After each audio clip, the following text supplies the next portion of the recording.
Okay, this video is for existing InsightVM customers or customers that have large deployments. It is a best practices video for the 1 or 2 year check-in point of, okay, we've had our stuff deployed. Maybe you've grown in terms of numbers of assets that you're scanning, or you've had substantial infrastructure changes. This video is going to walk through a variety of best practices covering problems like if the UI is slow or sluggish, scan completion is taking too long, it's taking a while to report on my assets. It's going to walk through optimizing your scan templates and your scan configurations. It's going to talk through some of the various reporting options that you have, addressing scan accuracy issues, and then there's just going to be some general tips and tricks as well. So again, this video is for customers, typically large ones that have tens or hundreds of thousands of assets, but all of these principles will apply to smaller consoles as well. So let's get started. First thing that I want to cover is with existing customers that complain about the UI being slow. So there is a Postgres database on board the local console, and that's really the part that usually is the bottleneck. And the first thing that I recommend to customers is go under administration. And then if you scroll down and you can look at database maintenance,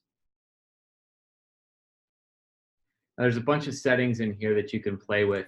Go to data retention, and there are different options in here. So if you go and you say only retain data, now all this will be disabled. It'll look like this by default. So if you've had your console for 5 years and you scanned one laptop 5 years ago, it's still in here, and you may not need that information anymore.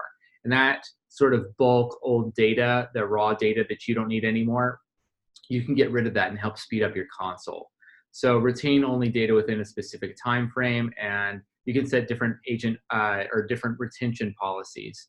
The one that's going to affect your license is going to be asset data. So scan data is the raw individual results of every individual scan, and you maybe only need that for like 1 month if you're running weekly scans. That is going to cut back a huge amount of information. So another note, if you go in and you start deleting assets out of your console, it doesn't actually, it just removes them from the site. It doesn't remove them from the database or purge them automatically. They just won't show up in reports. So when you set these data retention policies, it will go through on a nightly cron job and go and clean up the database. So if you apply these policies, don't expect to see results until the next morning. And you can leave report data as long as you want. That's really not going to affect your console. And then active agent data, you may want to set that to, like 1 month or something. And if you've got a highly dynamic cloud environment, we can talk more about that later. So that is the very first thing that I always tell customers is make sure you have a data retention policy defined, because by default, InsightVM keeps all of your data forever. And that's a lot of data to be stored in the database, and it's really hard to keep as much of that in RAM as possible, and that's the first performance hit that you would take. The second is kind of more of an accuracy issue, but you can also run schedules, and you can run backups while you're in here. I'll talk about this a little bit more later, but get these backups off of the console. I've had a couple people contact me and say, hey, my console crashed, but I have backups. And I ask, where are the backups? And they say they're on the virtual machine too. And the hypervisor corrupted everything, and they did end up losing everything because they didn't get the backups off of the console. Store your backups in a different location. So I would say, put these on an, have a job that copies these to an S3 bucket, put it on an NFS mount point or something. Get these backups or create a cron job that copies them somewhere else with SCP. Or rsync, get these backups copied and replicated somewhere that's not in the place where the original data is. And then you can quickly restore them somewhere else. And then you can set schedules for this as well. And then while I'm kind of here in the database maintenance area, you can also go in and say perform database maintenance migration tasks. Well, sorry, just clicked on that. Data retention, we already talked about. There's data warehouse, I'll talk about more later. Asset linking, I was going to talk about. I'll cover that more later. So data warehouse point. Data warehousing, I did want to go into this. So remember that you've got one database on board your console, and that's really a write optimized database for inserting new data. Now, if you've got more than 20 or 100,000 assets, and especially if you've got other integrations that are calling in, like let's say you've got a SIM that's calling in to pull the data out, that's going to be hitting the database too. So that's going to put an additional load on it. That's fine for small deployments under 20,000 assets. You can beef up the console to have more hardware as well. But what I would recommend, especially for larger customers, is use the data warehouse. The data warehouse is a separate write or like read-only database that's stored elsewhere. So basically once or twice a day, you would copy all of the existing data in the operational database from the console off to a separate database. And then you run your reports and all of your like business tool integrations like Tableau or ServiceNow CMDB or Splunk or QRadar or anything that's doing heavy reads from the database. You're basically offloading that to a read replica. It's got a slightly different structure to it, but that will substantially reduce the load on your operational database because all the number crunching will occur over on a separate database. And your primary database can then serve its two main purposes. Number one, inserting scan data, and then number two, providing the UI. Everything else you basically want to offload to a data warehouse, especially if you have lots of integration points that are calling in and hitting the database too. Other UI slowness issues and performance issues in general, if you go to your Assets tab and then look at the number of asset groups that you have and tags, I've seen some customers with 500 asset groups. So the issue here is it's great that these dynamic asset groups are reassessed at the end of every scan, but that's a lot of number crunching that has to occur. This would be the same on any platform. So really step back and say, like, do I really need to have 300 asset groups? Because you could think of an asset group as one assignment for remediation or one group for reporting. Are you really going to be generating 300 different reports? Probably not. You probably only need less than 100. Most of my enterprise customers usually have anywhere between 30 to 70 asset groups defined, and oftentimes they'll have multiple consoles as well to split things up. So if you find yourself with 100 or more asset groups, go in, look to pare those down. That will also substantially improve performance. And tags too, same thing for tags.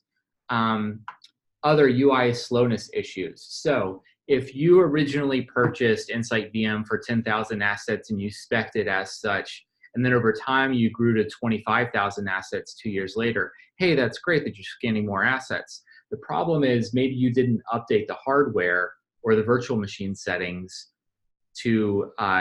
for basically double to triple the load. So what I would recommend is going in and checking your hardware specs. I'll show the link here. So you can go to the system requirements page, and it basically gives you, okay, I've got 20,000 assets, then I need 64 gigs of RAM and 2 terabytes of storage with 12 cores. If we've got more than that, then you're going to need 128 gigs of RAM. And then if you scroll down, then there's more information about operating systems that are supported too. But make sure that your two major things. Number one, the hardware specs match the number of assets that you're actually live scanning. And you can check the number of assets by going to the Assets tab. And then up here at the top, it says license usage, and it'll show you, okay, in this particular demo console, I've got about 4,000 assets. The second thing is, just because you add more hardware specs does not mean that InsightVM will take advantage of them. That's a major thing. InsightVM basically configures itself on the first boot during install for the hardware specs. So there are additional command line settings that you need to change for both the Java virtual machine and Postgres. And I'll pull up a tab about that. You should really check out this page, this URL. It goes into depth about all the different specs, but also talks about the different Java virtual machine and Postgres settings. Because by default, the Java virtual machine is gonna consume a huge amount of the RAM. And if you throw 128 gigs of RAM at it, the Java virtual machine really caps out at like 30 to maybe 60 gigs of RAM. It doesn't need anything more than that. The Postgres database is the one that needs all of that RAM. So you need to balance those memory allocations and inform InsightVM of exactly how much physical RAM there is and allocate it yourself and tweak it. So those are text files that have to be edited on the hard drive. It's not something that you can do through the console itself. So I talked about hardware specs.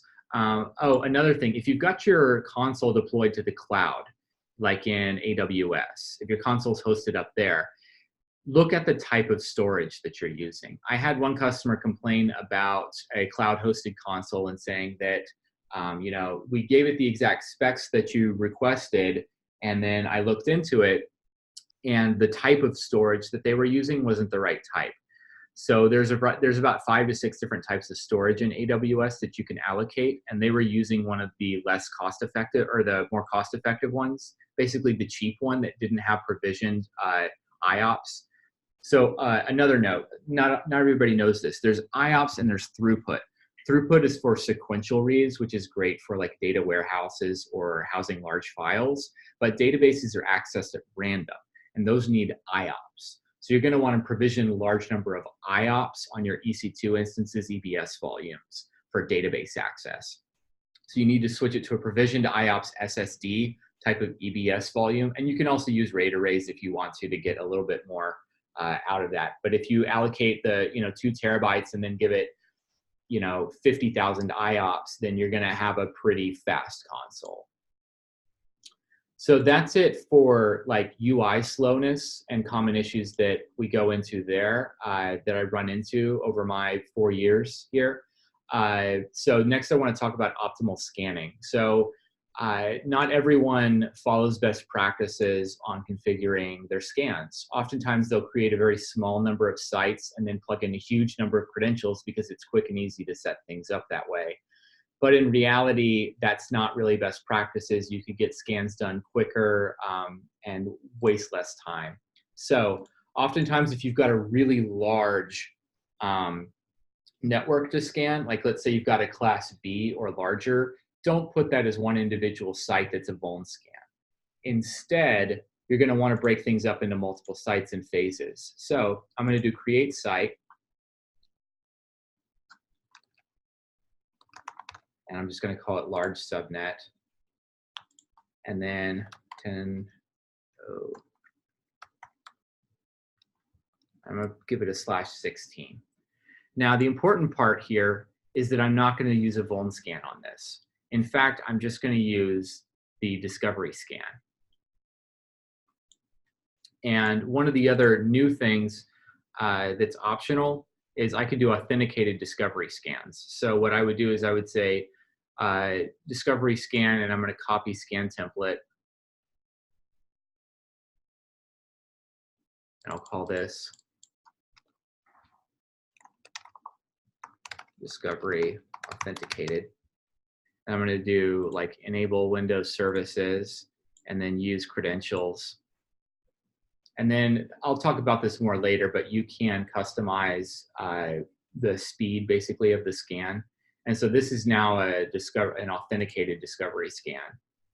And I click the little blue refresh button to make it pop up. And then I can say discovery authenticated. So now I've got an authenticated discovery scan, which is not going to search for vulns, but will get me accurate fingerprinting on operating systems. Depending on how many creds I have, I may want to break this up into further sets. You typically don't want to have more than 3 or 4 different types of the same type in here. So for example, this site has 2 sets of Windows creds. The danger here, as with any VM tool, is if you plug in 7 sets of Windows creds or 7 SSH passwords, you're going to end up locking accounts or getting your IP blocked because it's basically a brute force at that point. So if you've got 3 Samba and 3 SSH keys that you want to try, that's fine for one site, but don't put like 6 Windows passwords in a single site, because you will start locking accounts and you won't get authenticated scans and you'll block your service account. So use a discovery scan template, assign the appropriate engine, and then save and run a scan on that site. Now, this site you may schedule to be once a week or less frequent, more likely. You can use scan templates and settings to do like ping only or something. But you really want like an accurate fingerprinting. So authenticated discovery is ideal. If not that, then you can just use regular discovery. Then once you have a site that's based off of IPs, I can then go and create asset groups. So I'm going to say create dynamic asset group. And now I can go and define criteria. And I'm probably going to do it by operating system. So I could say Ubuntu Linux. And I can add multiple criteria in here if I want. And I can say create asset group Ubuntu. Save. So there's all of my Ubuntu Linux systems together. Now, I might just want to do general Linux. I might want to do all of my Windows servers together. It just depends on how I want to organize systems. Think about it as, here's the set of creds that I want to hit all of these nearby systems with. So now I go and I create a site. And in this case, let's call it like Windows servers. And then I can go into asset. Now, stop here, because you're going to want to be tempted to plug in an IP address range in here. Don't. Instead, go down to asset groups, because we already have a site that's discovering these assets and categorizing them and putting them into dynamic asset groups. So instead, I can say, Windows Server. And then I could add other things in here too, and I could say, Windows 7 assets or whatever.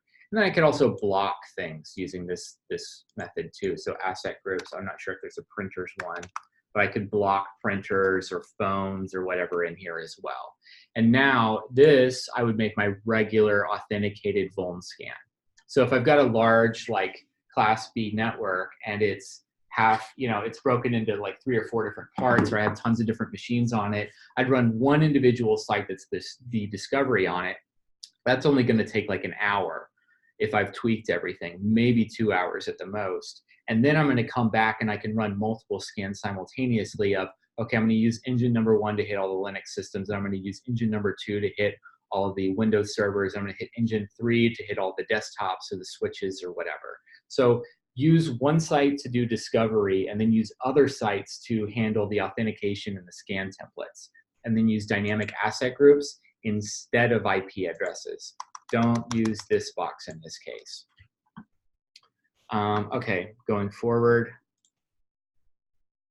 So that's definitely for like larger customers that have class Bs or larger that they need to scan.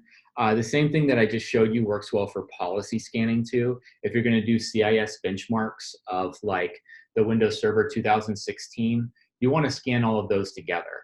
And you don't want to run the 2012 R2 checks against the 2016 server, so you can create custom scan templates and custom sites that only scan for CIS benchmarks once a month and save yourself some time. Other optimal scanning things.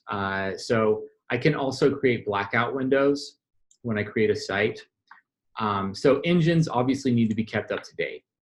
If your engine doesn't have the latest vuln checks on it, then it can't find all of your vulnerabilities. So what I do oftentimes with larger scale, if I've got constant scanning going on throughout my environment, I will create a blackout and say, I would give it a 1 or 2 hour window and say, don't do scans during this time.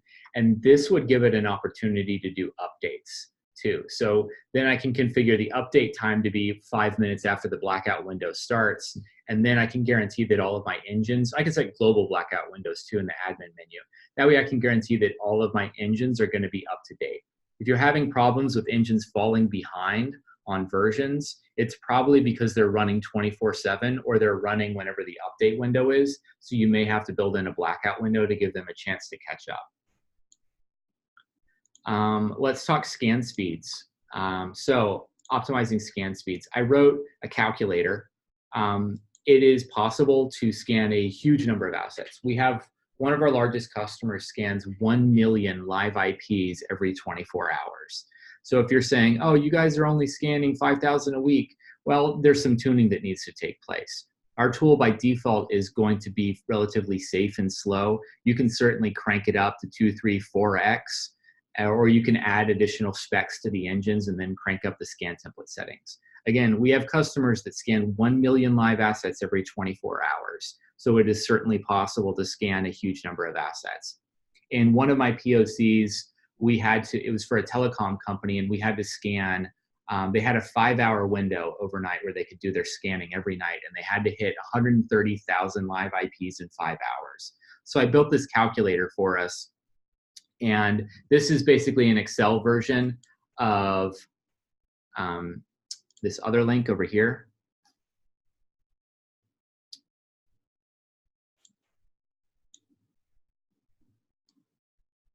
So the planning for capacity requirements is a great page for determining the specs and how long your scans will take. Basically, on average, an unauthenticated scan is going to take 4 minutes, and an authenticated scan will take 8 to 11 minutes. I like to play it more conservative. So in this case, I have to cover 60,000 assets. Each one's going to take 11 minutes because it's an authenticated scan. If I pull 4 engines together, it'll take about 7 hours to do that. I can throw more engines, I can throw more resources, I can tweak scan templates to make this go even faster if I want to. So I would create, blackout window allow for updates. Let's see.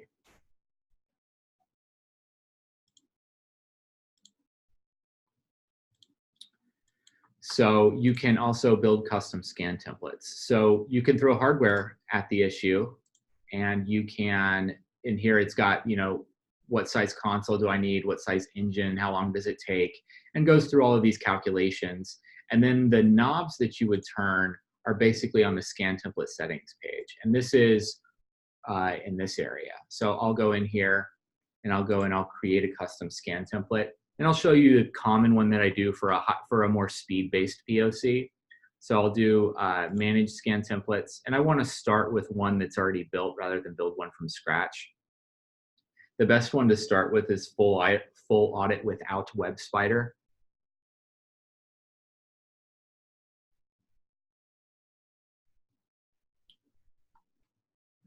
So there, full audit without Web Spider. And I'm going to copy this one.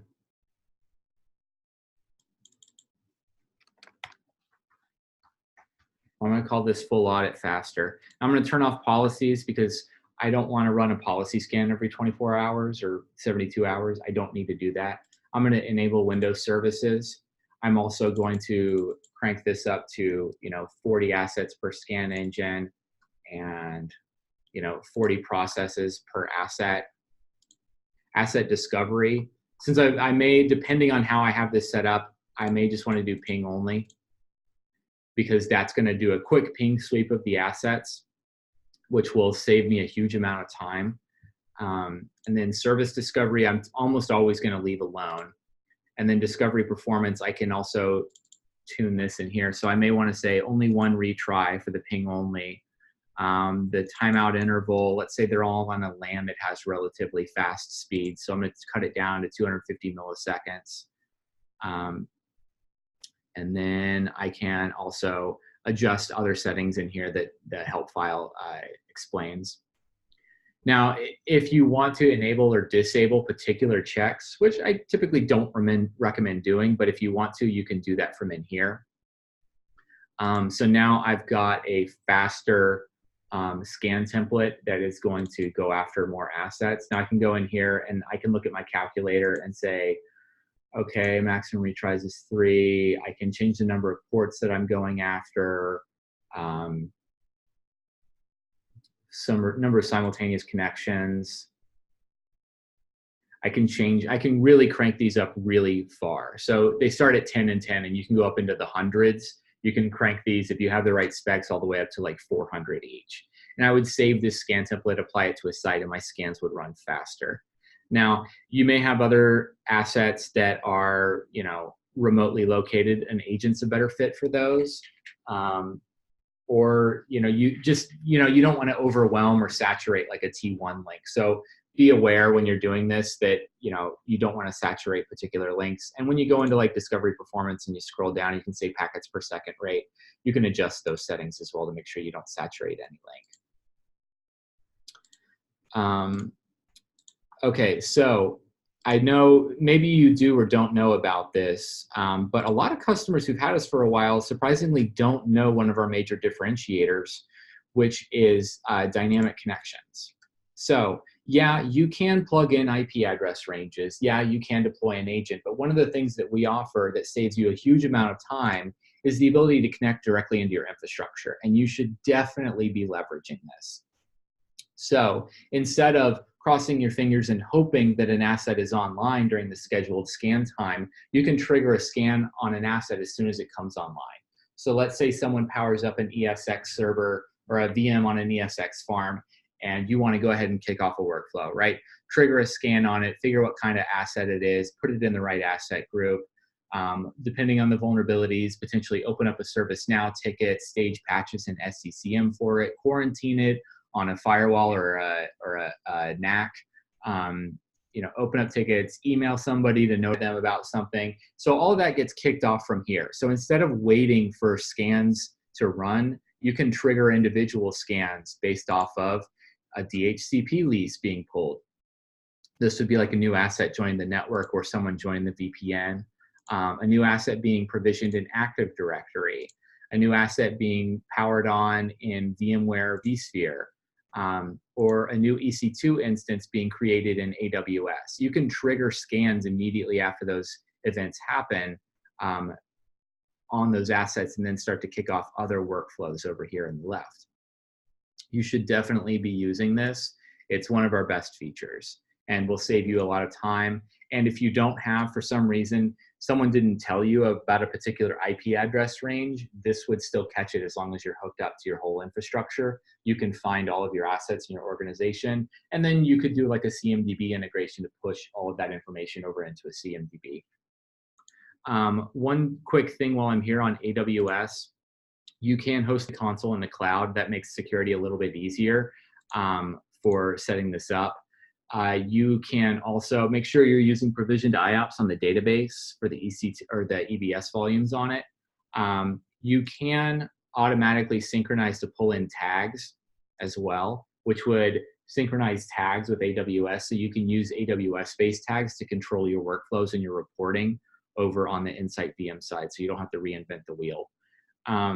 Any asset that's terminated in, like an EC2 instance that's terminated in AWS, stops counting against your license. So you don't pay for that, but you can retain historical data for free on that. Number of engines I talked about. Oh, you typically want to put about 1 engine per network segment at least, depending on your performance requirements. Don't scan through firewalls or load balancers. All vuln management vendors recommend this. If you go and you Google it, everyone says don't scan through a firewall, don't scan through a load balancer. You really don't want to scan through a load balancer because there's no guarantee that you're hitting the same asset with different packets that you're sending. So it may mix up the assets. Scanning through firewalls, that's like a last resort sort of thing. You may want to tune down the scan template. If you're using a really fast scan template and you can overwhelm a firewall and bring it down by like a stateful firewall is going to be keeping track of all the traffic. And if you're sending a huge volume of traffic in it, you can knock a firewall over. And that's not a Rapid7 thing. That would be with all VMware products or all VM products out there. So that's it for optimizing your scanning configuration. Again, I go in and read this document, the configuring maximum performance in an enterprise environment. This walks through like Postgres and Java settings. And then there's other ones like planning for capacity requirements that will walk through figuring out what specs do I need to set in order for a scan to finish within 5 hours or 7 hours. Check to make sure that your console has at least the minimum specs here. And then if you're still having issues, use the data warehouse. Especially if you're up in this range of like 150,000 assets, if you go over 80 to 100,000 assets, or if you've got 20,000 assets, but a ton of integration calls dialing in to InsightVM and requesting database information, that can overwhelm it as well. So instead, offload that boring stuff over to the data warehouse. So reporting. My biggest thing about reporting is take a step back and think about what end business goal you're trying to achieve. Be open to new processes, because we have a lot of time savings features in our tool that more customers should be taking advantage of. So think about what the end goal you're trying to achieve is, and then there's potentially a faster way to use our tool that saves you from mundane. Like if you find yourself exporting to Excel, there's a pretty high % chance that you can do that stuff inside the tool instead, especially with remediation projects and goals and SLAs and dashboards now. There are still some corner cases where people have to use exporting to CSV, but that should be really a last resort, just like SQL reporting. So zoom out, think about what your end goal is. Don't think about the path to get there, because you might be taking a longer path to get there than you actually need to right now. For the operational side of things, for your IT team and tracking remediations, you should absolutely be using remediation projects, especially if you have ServiceNow or Jira. This is a fantastic tool that tracks the full life cycle of the vulnerability and can automatically open up tickets for you and determine the least number of patches, and help you meet like business goals and SLAs. So if you find yourself exporting to CSV and the pain of tracking remediation, you should absolutely be using remediation projects in InsightVM instead. If you find yourself calculating your own risk, exporting to CSV and manually locating patches yourself, there's a far better way to do things. You can use remediation projects in here, or you can go to the reports tab and use the top remediations with details report template. And that will generate a list of patches, because overall, you should be looking for actionable data, which would be a list of patches. What are you going to really do with a list of vulns? Well, you're going to go and you're going to generate a list of patches. So you can either have the tool do that for you and save the time, or you can go and do that yourself and waste time. Custom reporting. Everyone has a need for custom reporting. No tool on the planet has everything out of the box that you're going to need. So the first place that I would say to go look is go to Manage Report Templates and click New. Then you can start building your own custom report template this way.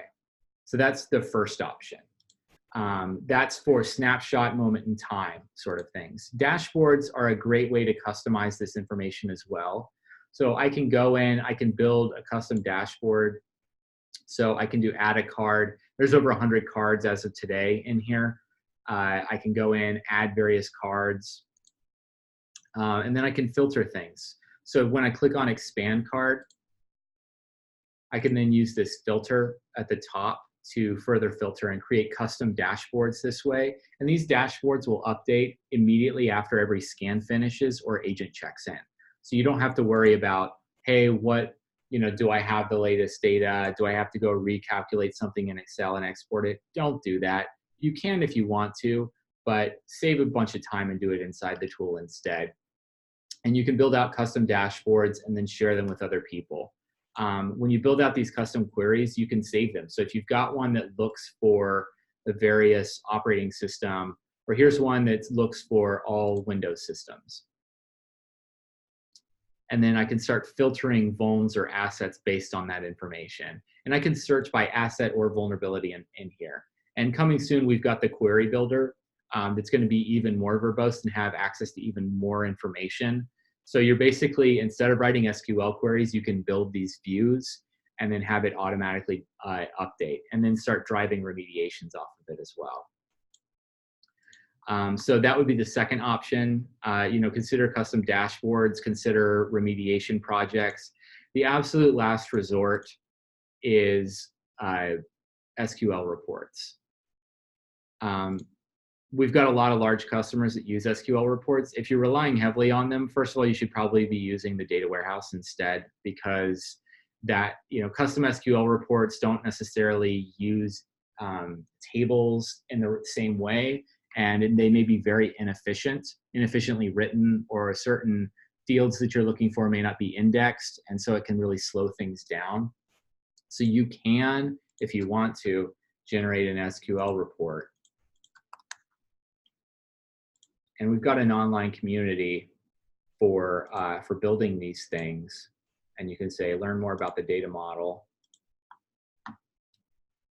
So you can say, creating custom reports on SQL queries in the help section. And then it will walk you through how to do this. Again, this should be a last resort. And if you are making heavy use of these, then you should be using the data warehouse instead. Offload that data, because this is going to burden the console significantly if you're running a large number of them. Scan accuracy. So moving on from reporting to summarize reporting, zoom out, think about what you're trying to achieve on a business level, and try to find the way in the tool to get there as fast as possible. Writing a bunch of SQL reports is going to be the slowest way to get there, and absolutely the hardest to maintain, because there may be only 1 or 2 people in your organization that know how to edit those. And if they leave the company, no one's going to know how to maintain those, but pretty much anybody can maintain a dashboard. Accuracy, so scan accuracy. The number one thing that I get asked about when it comes to scan accuracy and when people point out problems is, turns out that they didn't have authenticated scans running. So you can check this a couple different ways. My favorite way is to go in the dashboard and then say add card, and then assets by authentication status. I'm going to add this card, and then I can just click on it. I can see, in this case, only 2% of my assets had successful authentications. 96% of the systems that I hit, we didn't even attempt credentials. So I'm going to click on expand card, and I can start filtering and say, okay, well, first of all, I want to fix my failed authentication. So I'm going to click on the red slice of the pie, and that automatically filters things. And now I can see exactly which systems where the creds failed. And I may need to split those off into a different site. I may need to update the creds if the service account's password changed or something, or a key was rotated. But really, I want this whole entire pie chart to be green. There are going to be a handful of things like phones that you can't authenticate to, or telecom systems. But you want this to be as green as possible. That's going to ensure the highest accuracy of fingerprinting and vulns in your environment. And the same goes for any vuln management tool out there. You're going to get a substantially smaller rate of false positives and false negatives when you run successful authenticated scans. So let's investigate. Let's say I had an issue with a finding. So I'm going to go to the Assets tab, and someone pushed back and said, such and such wasn't real. Or I'm doing my test and I want to confirm whether or not an asset was authenticated or not. So I'm just going to pick on this top one. And this one has a bajillion vulnerabilities, so maybe not the best one to click on. So I'm going to go back. I'm going to pick on something that has not 3,000 vulnerabilities.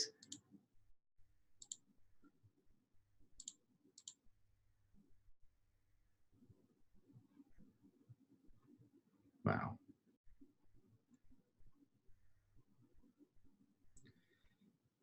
Click on Hannah's collector.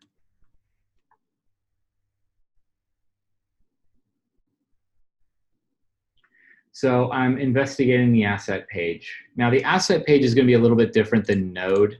If you look up here and you see node.jsp, you're looking at an individual point in time moment scan. If you see asset.jsp, then you're looking at the summarized asset data, which could be multiple scans together. So I've got my list of vulns.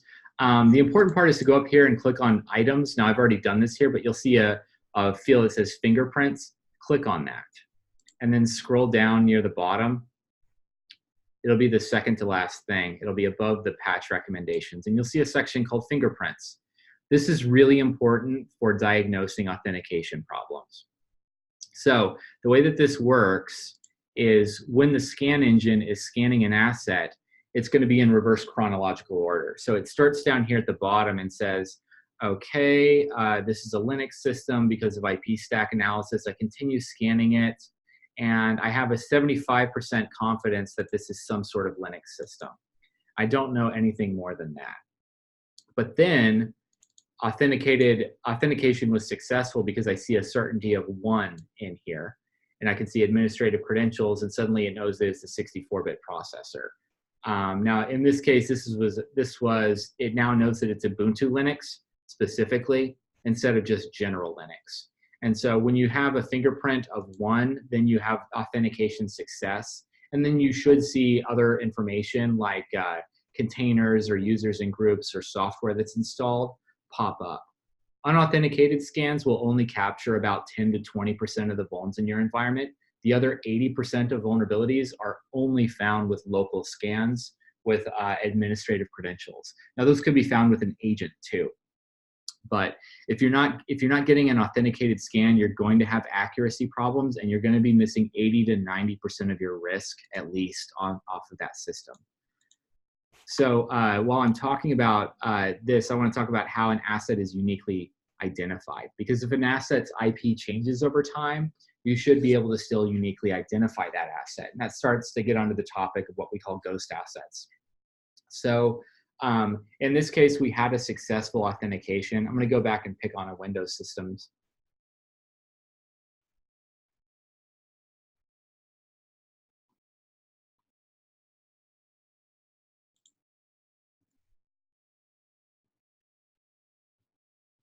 Okay, so in this case, this system had an agent on it, and I can tell that because it says Rapid7 agent ID and then the GUID.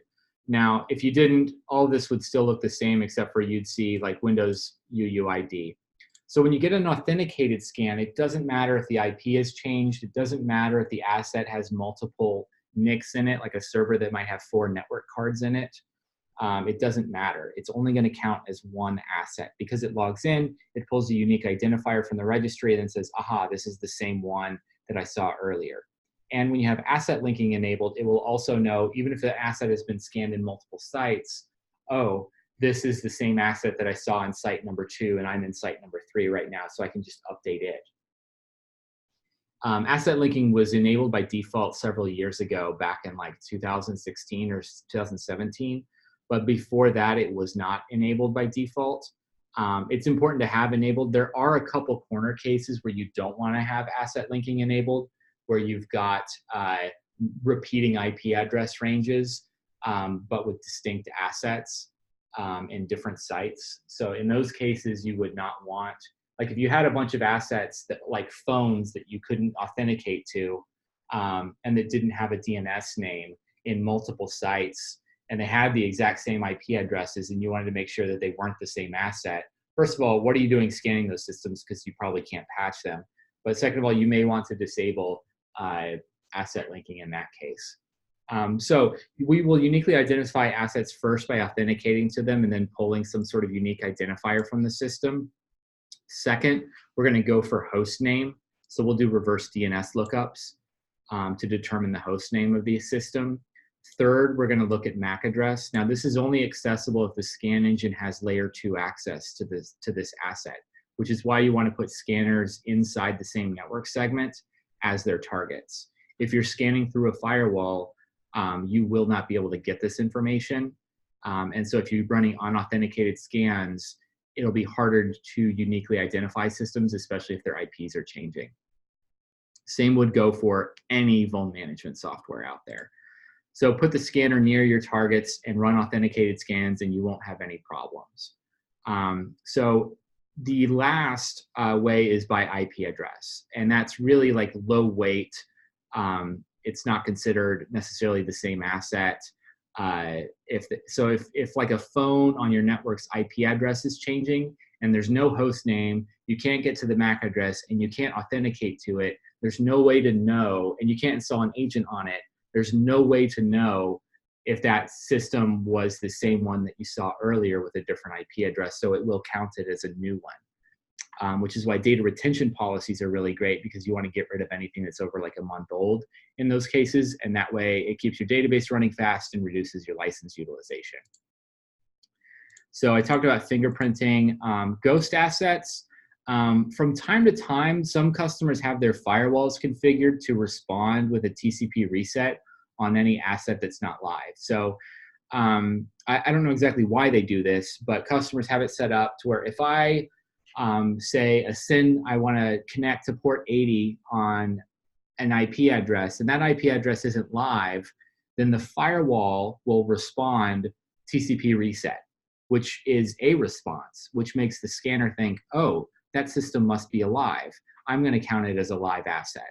So that's bad because suddenly all of the empty IPs now count as live IPs. So what you want to do is when you're creating your scan templates, if you have that configuration, and not very many people do, there is an option to do not treat TCP reset responses as live assets. If your firewall is configured that way, you should enable this. Now you'd still, if you've already done it once, you're gonna have to go and do some cleanup. The way that you can clean things up is you can create asset groups that look for systems that don't have a host name. You know, you could say asset name is blank. You could say the number of vulnerabilities is 0. The operating system is blank. Look for systems that have that sort of information. There's just nothing about it. And then you can create a dynamic asset group to locate them, and then you could go through and delete them if you've already run a scan without checking that flag. Again, the license calculation occurs once a night. It occurs overnight when the database goes through and cleans itself up for like data retention policies. So let's say I go in, I set the data retention policy to only keep things seen within the last month, and I go in and I delete a bunch of assets. That's not going to reflect in my console until the next morning. So don't expect to see an immediate license utilization change. That wraps up like the accuracy thing. So the big things are, number one, and extremely important, authenticated scans, and using the dashboards to track down systems where you're not getting an authenticated scan. Number two, you can use the fingerprinting tab on the asset to dig in and see exactly how did InsightVM come to think this system was what it was. How did it fingerprint it? How did it know what operating system it was? And was the authentication successful? Ghost assets you can track down by using dynamic asset groups, and you can get rid of them in the future by using the TCP reset flag. And the overnight cron will recalculate the license. So I've got two things left I wanted to cover. Number one was just general tips, and then last was other features to check out, because this is for existing customers that maybe aren't using all the latest stuff. So general things, this is starting to veer a little bit into troubleshooting, but you can use diagnostics first. So if you scroll down and then you say diagnose, and it'll pop up with a screen and it says, hey, do you want me to run all these diagnostics? And then you click run or go, and it will trigger, if you're having problems with your console, especially this is good for like if your firewall isn't configured right and you're having trouble connecting to the cloud platform, I would click perform diagnostics, and then it will show you where the problems are with your configuration. Make sure you get the backup off of the server when you run backups. You can also run database maintenance routines on, say, a monthly basis. So I can go to database maintenance. And